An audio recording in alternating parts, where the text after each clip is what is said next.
Hey everyone, welcome back to the Multi-Agent System series. I'm Akshay and today is where things get really exciting. Let's quickly recap our journey. In video 1, we explored what AI agents are and why they matter, how they represent a fundamental shift in how we interact with AI agents.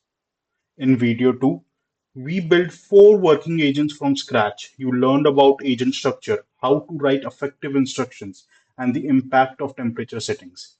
But those were conversational agents. They could think, but they couldn't act. Today,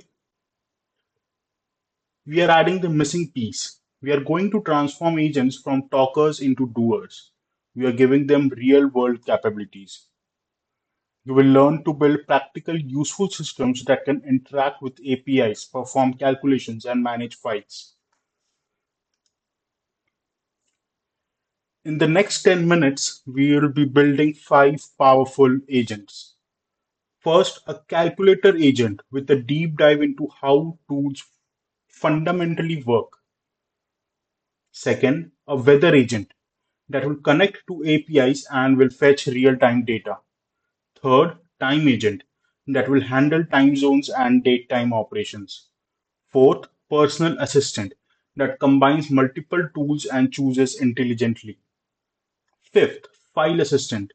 A file assistant that reads, writes, and manages files with proper safety checks.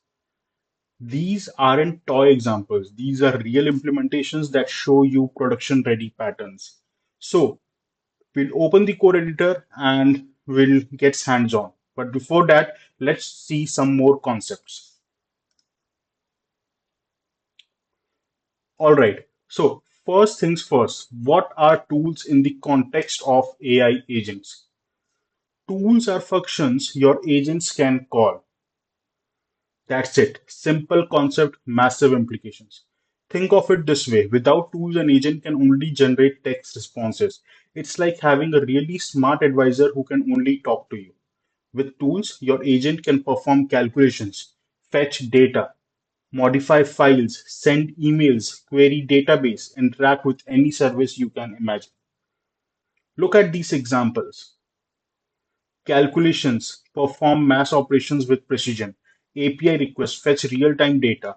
File operations read from and write to files. Data queries execute database query. Communications send emails. Web scraping extract information. The agent decide when to use each tool based on the user's request. You don't write conditional logic to route requests. The AI figures it out autonomously. That's the magic we are unlocking today. Let me show you exactly what happens when a user asks a question that requires a tool. Step 1. User asks a question. What's 47 multiplied by 23? The user makes a request that requires computation beyond the AI native capabilities. The agent analyzes the request. It determines this requires a mathematical calculation and identifies the operation type and the operands. The agent selects the appropriate tool. From its available tool, it chooses the calculator function with the multiply operation. The function executes calculator, runs and performs the calculation. The result is returned. The function provides 1081 back to the agent. Agent formulates a natural response. 47 multiplied by 23 equals 1081. The agent makes all of these decisions autonomously. You provide the tools and their descriptions, and the AI handles the rest. This is function calling in action. Now, tool design is both an art and a science. Well designed tools make your agents reliable. Poorly designed ones lead to confusion and errors. These are the 5 principles that form the foundation of professional tool development. Principle 1, clear function name. Use getWeather, not function 1. Names should be action oriented and immediately convey what the function does. Avoid abbreviations that aren't universally understood. Principle 2, comprehensive docstring. This is crucial. The AI reads your docstrings to understand your tool, explain what it does, when to use it, what parameters it accepts, and what it returns. This is the agent's instruction manual for your tool. Principle 3, type hints. Something like def calculator operator string A float, B float, returns float helps the AI understand parameter types and return values. This prevents type related errors and make your intentions explicit. Principle 4, error handling. Always return meaningful error messages rather than letting exceptions crash your application. Handle edge cases like division by zero, file not found, invalid API responses gracefully. Principle 5, single responsibility. Each tool should do one thing well. Don't create Swiss Army knife functions that try to handle multiple unrelated tasks. Focus tools are easier to understand and maintain. Easier to understand and maintain. Follow these principles and your tools will be reliable, maintainable, and easy for agents to use correctly. Let me show you why docstrings are so crucial. Docstrings aren't just documentation for human developers, they are the primary way AI agents understand your tools. The quality of your docstring directly impacts how effectively an agent can use your functions. Look at this bad docstring. Gets weather. Vague, no parameter explanation, no return value description. The AI doesn't know when to use it. There are no type hints. Now, see the good example. Gets current weather for a city. It mentions the arguments, city, name of the city, and it mentions what this function returns, what this tool returns, weather info including temperature and condition. So here it's clear purpose statement, parameter explanation, return value is described, type hints included, agent knows when to call it. Remember, the better your docstring, the smarter your agent's tool usage. Think of docstrings as instructions you're giving to an AI colleague. As you build more agents, you will find most tools fall into a few common categories. First, data retrieval, fetching information from external sources. Second, calculations and processing, perform computational operations. Third, external actions, take actions in external systems like email sending, Slack notification, ticket creation, calendar events. Information management. So these are tools that store or modify data, file operations, database updates, data persistence. Then integration services, connecting to third-party services. Understanding these patterns help you design better tools and recognize opportunities for agent capabilities. Now, here's where it gets really interesting. The real power emerges when you give an agent access to multiple tools.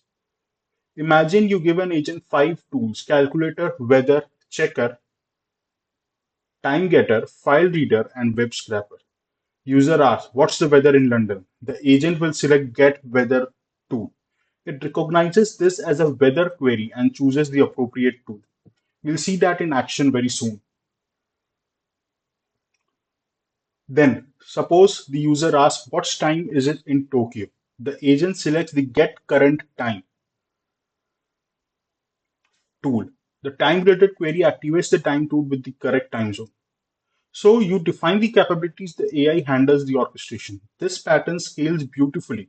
Add more tools and the agent automatically incorporates them into its problem solving repertoire. So theory is done. Now let's get to building. So basically we'll use the same setup that we have used in video 2. If you have been following along, you're ready to start coding. If you're joining us for the first time, refer back to video 2 for setup instructions. So today we will be building these five agents. Each build demonstrates different patterns and techniques you will use repeatedly in the production system. So we are in the code editor.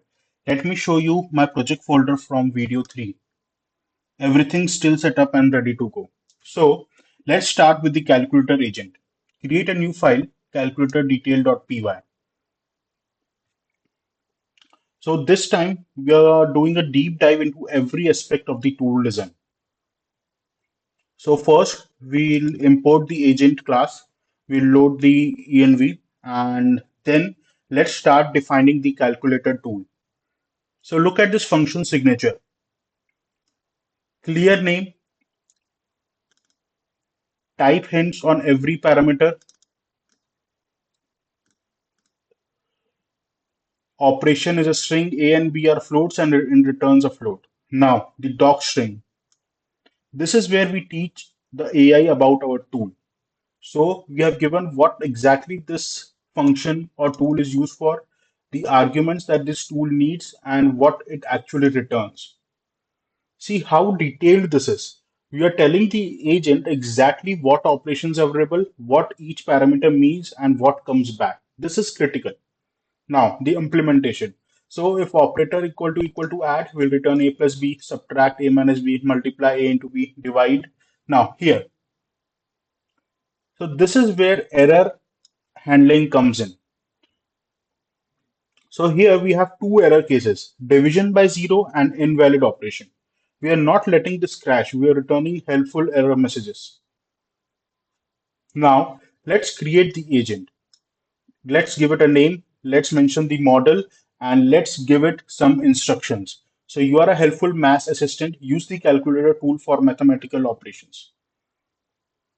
And now I have added the calculator function inside the tools array. So debug mode can be turned on or off. For now, I'll turn it off so we can see the actual results. So now we will test it for multiple questions like what is 125 plus 384, calculate 50 divided by 5, what's 23 times, subtract 89 from 200. So for every question, the agent will run one by one and give a response. Let me run the agent.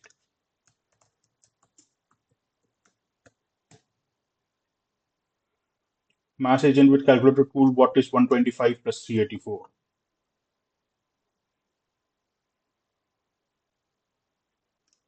The result of this is 509. Calculate 50 divided by 5. 50 divided by 5 is 10.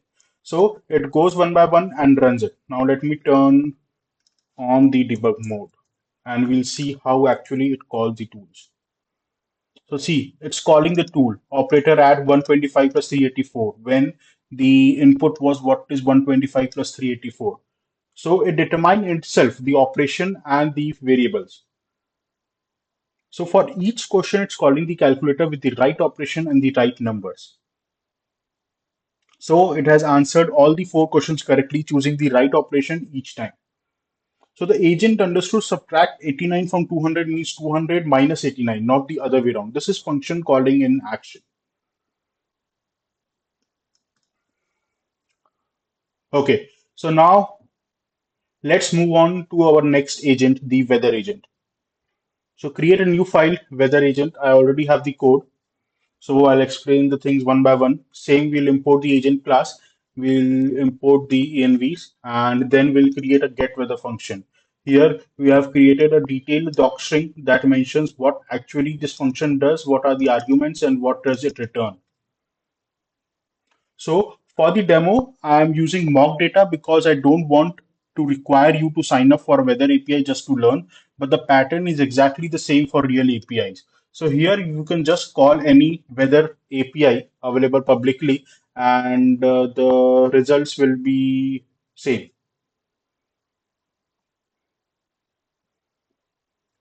So in production, this is where you will call the open weather map API or similar. The pattern is accept parameters, make the API call and return the result.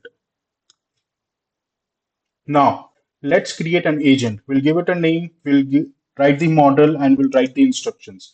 You are a helpful weather assistant. When users ask about weather, use the get weather tool to fetch current conditions. After providing weather info, give helpful recommendation based on the condition. So we are also telling the agent to give helpful recommendation based on the condition. For example, suggest an umbrella if it's rainy or sunscreen if it's sunny. Let's see how does it work.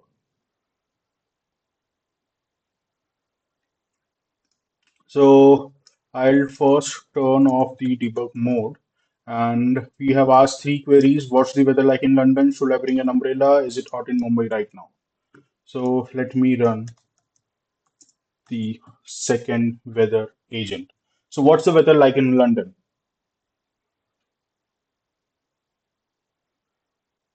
The current weather in London is 15 degrees Celsius with partly cloudy conditions and a human humidity level of 65%. It's a mild day, so you might want to wear a light jacket if you plan to be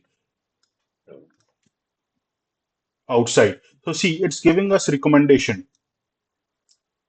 Should I bring an umbrella in Tokyo? So it first check the temperature, and on the basis of that, it says you should definitely bring an umbrella. Umbrella. Is it hot in Mumbai? Dot now.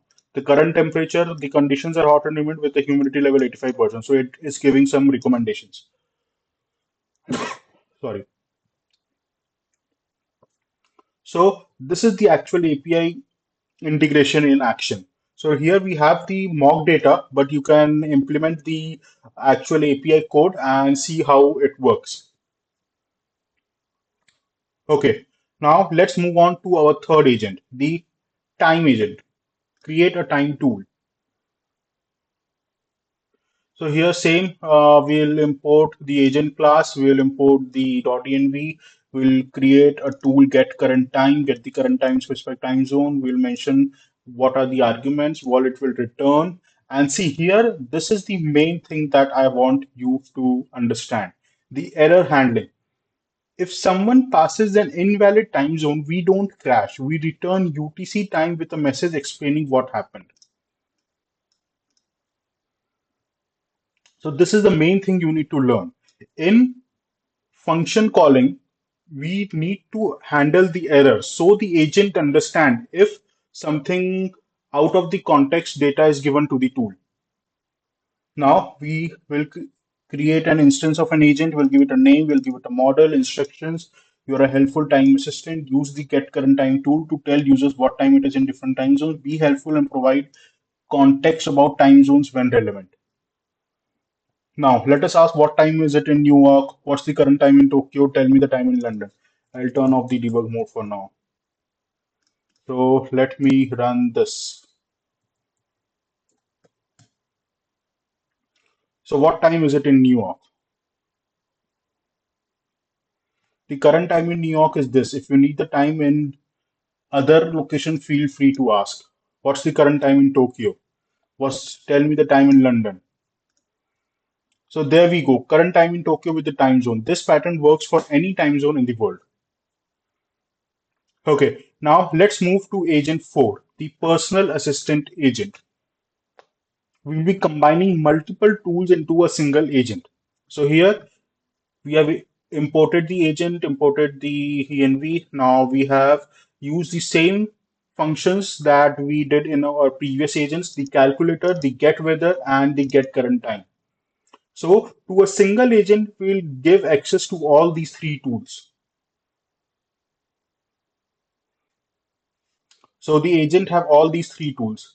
And the instructions are you're a helpful personal assistant with access to multiple tools. You can perform calculation, check weather, tell the current time in different time zone.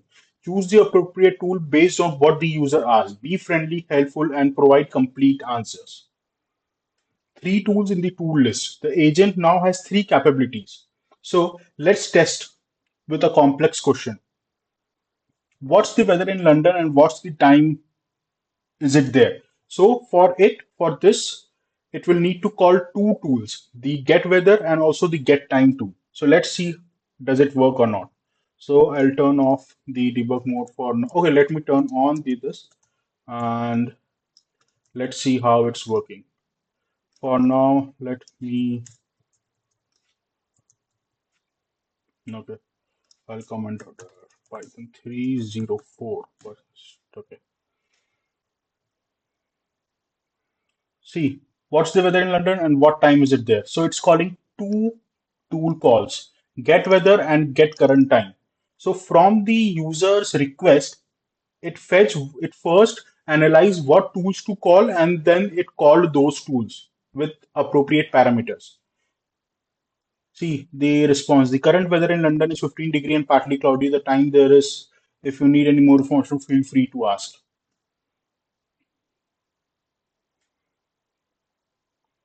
So it combined both pieces of information into one coherent answer. It uses two different tools for a single query.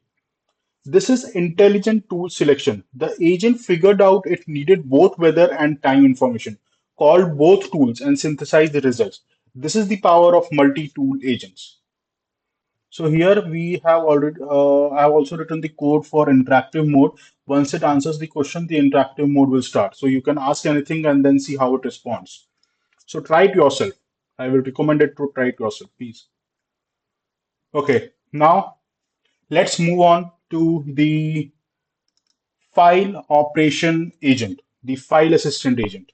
So we'll create a new file operation tool. Now here we have imported the agent, imported the env files. Now see here we have created three tools: read file, write file, and list files. So what does read file does? It takes a file name, and then if the file name exists, it reads the file. If the file is not found, it gives the error. So we are handling the error as well. Now write file. This takes the file name and the content. So it's tried to create a file and write the content to that particular file. List files, directory. So here, on the basis of the directory, it lists all the files in the directory. So here it will also check if the directory exists. We are handling the error. So basically, there are two types of errors that can occur here: file not found and any other exception. Both handle gracefully. I skipped the. Okay, that's fine. So let me.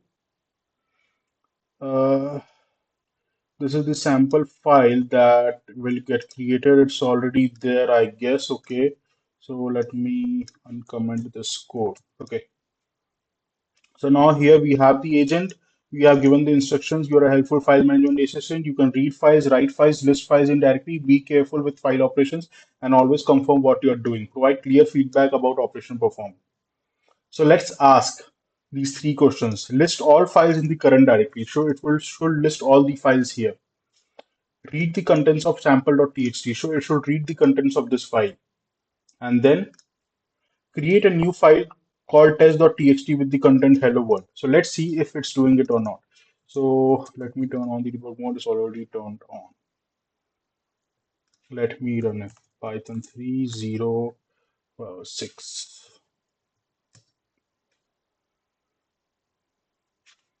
See, it called the tool list files, and here it mentioned all the list. This tool returned the list of all the files. So here are all the files in the current directory. This is the response from the agent. Now the second question, read the contents of sample.txt. So it called the read file tool, and then it gave us the response. The content of sample.txt are as follows. This is the sample file creation, this. And then the next thing, create a new file called test.txt with the content hello world. So it's calling the write file function tool. And then let's see if it's created. Yeah. So it created a new file test.txt with the content hello world. Super. So five agents built. Now let's wrap this up. Okay. So before we finish, let's talk about error handling. This is crucial for production systems. Division by zero. Catch it and explain clearly. File not found. Handle it with a helpful message. Invalid API response. Catch network errors gracefully. Invalid input. Validate before processing. Why this matters? It prevents crashes, provide helpful feedback to the agent, makes debugging easier, create professional experiences, and allow agents to recover gracefully. Never let your tools crash. Always return meaningful messages. Let me show you some real world patterns. Customer support agent, knowledge base searcher, ticket creator, email sender, escalation router, sales assistant, CRM code generator, content creator agent, data analyst agent. So these are real patterns in production. Notice how each has 4 to 6 focus tools working together. You can apply these same patterns to your use cases. Okay, let's recap what we have built today. We have built a calculator app, we have built a weather agent app, we have built a time agent, a personal assistant, and a file assistant.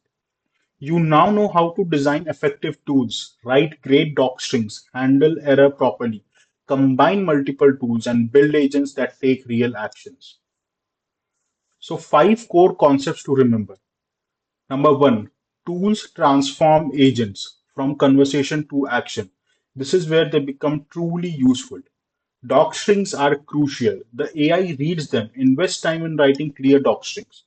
Third, error handling is essential. Always return meaningful messages. Handle edge case gracefully. Fourth, single responsibility. Each tool does one thing well. Fifth, the agent decides. You provide tools, the AI orchestrates them intelligently. So here's your checklist. Before adding any tool, run through this. Clear descriptive function name, comprehensive docstring, proper type hints, error handling, single responsibility, tested edge cases, and meaningful return values. Print this out, bookmark it, use it every time you create a tool. This separates amateur tools from production ready ones. So, what's coming next? Video 4 is where things get really exciting. We will be building multi-agent systems, multi-agent architecture. We'll build multiple specialized agents working together. We'll create a blog writing team which will have a researcher, a writer, and editor agents collaborating together. We'll see how agents pass information and we'll explore real-world multi-agent systems and learn patterns used in commercial applications. From single agent with tools to teams of agents collaboration. This is the cutting edge. You accomplished a lot today. You learned fundamental tool design principles, built 5 different agent types, mastered function calling, combined multiple tools effectively, and created practical production ready agents. Next steps, I will recommend to experiment with your own custom tools. Try different tool combinations, build tools for a specific use case, get ready for video 4. If you have built working tools today, hit that like button. Subscribe for video 4 on multi-agent teams. Share your favorite tool in the comments. Which one did you find most useful? And show us your custom tools if you built in. You now have the power to build agents that take real actions. That's huge. You're not just making chatbots anymore, you are building capable assistants. I'll see you in video 4 where we take everything to the next level with multi agent systems. This is where it gets mind blowing. Keep building. Thank you.